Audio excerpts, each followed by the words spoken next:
ایک ایسی قوم جسے اللہ نے مٹایا نہیں بلکہ زندہ رکھا، پھر انہیں دو پہاڑوں کے درمیان قید کر دیا گیا۔ نہ وہ مر سکتے ہیں نہ باہر نکل سکتے ہیں، بس انتظار۔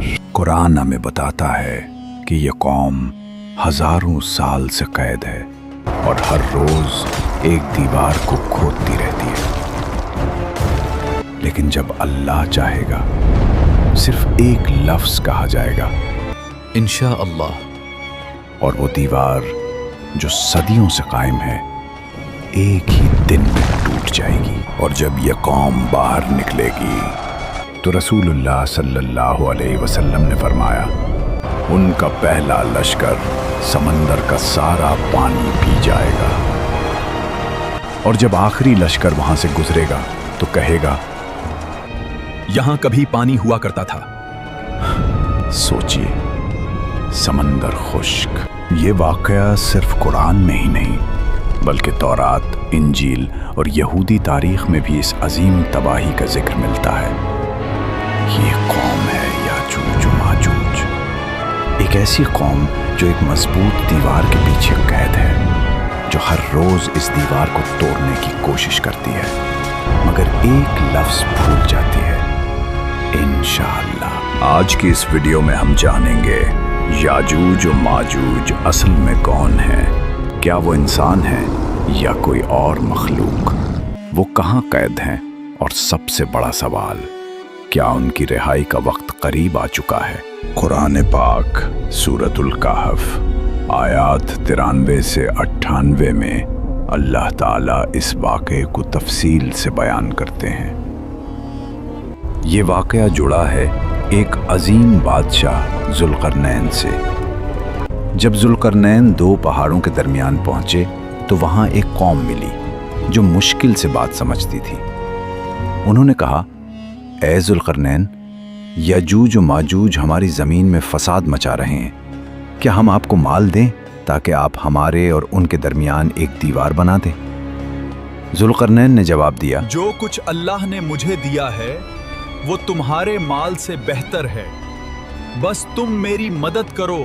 پھر قرآن بتاتا ہے کہ اس دیوار میں لوہے کے ٹکڑے اور پگھلا ہوا تانبا استعمال کیا گیا۔ آج کی سائنس بھی مانتی ہے کہ آئرن اور کاپر کا ملاپ ایک ایسا مضبوط مرکب بناتا ہے جسے توڑنا تقریباً ناممکن ہوتا ہے۔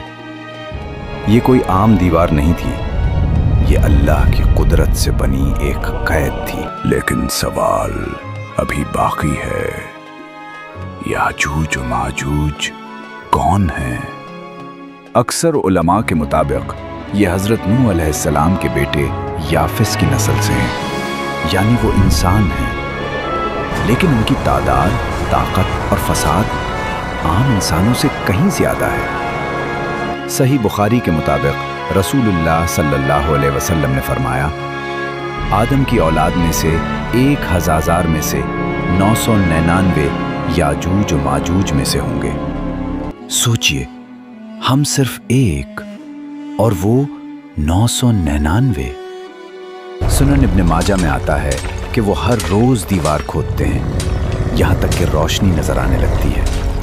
پھر ان کا سردار کہتا ہے، واپس چلو، کل ہم اسے توڑ دیں گے، اور اللہ اس دیوار کو پہلے سے بھی زیادہ مضبوط کر دیتا ہے۔ یہ سلسلہ ہزاروں سال سے جاری ہے، لیکن ایک دن وہ کہیں گے، کل توڑیں گے انشاءاللہ، اور اسی برکت سے دیوار ٹوٹ جائے گی۔ جب وہ نکلیں گے تو ان کا پہلا گروہ جھیل تبریہ کا سارا پانی پی جائے گا، اور آخری گروہ کہے گا، یہاں کبھی پانی ہوا کرتا تھا۔ ایسی فوج کو کون روک سکتا ہے؟ نہ ہتھیار، نہ ایٹم بم۔ اس وقت حضرت عیسیٰ علیہ السلام زمین پر موجود ہوں گے۔ رسول اللہ صلی اللہ علیہ وسلم نے فرمایا کہ جب دجال کا فتنہ پوری دنیا میں پھیل چکا ہوگا، اسی وقت اللہ حضرت عیسیٰ علیہ السلام کو نازل فرمائیں گے۔ وہ دجال کو قتل کریں گے، اور جب لوگ سمجھیں گے کہ اب امن آ گیا تو اصل آزمائش شروع ہوگی۔ اللہ حضرت عیسیٰ علیہ السلام کو وحی فرمائے گا،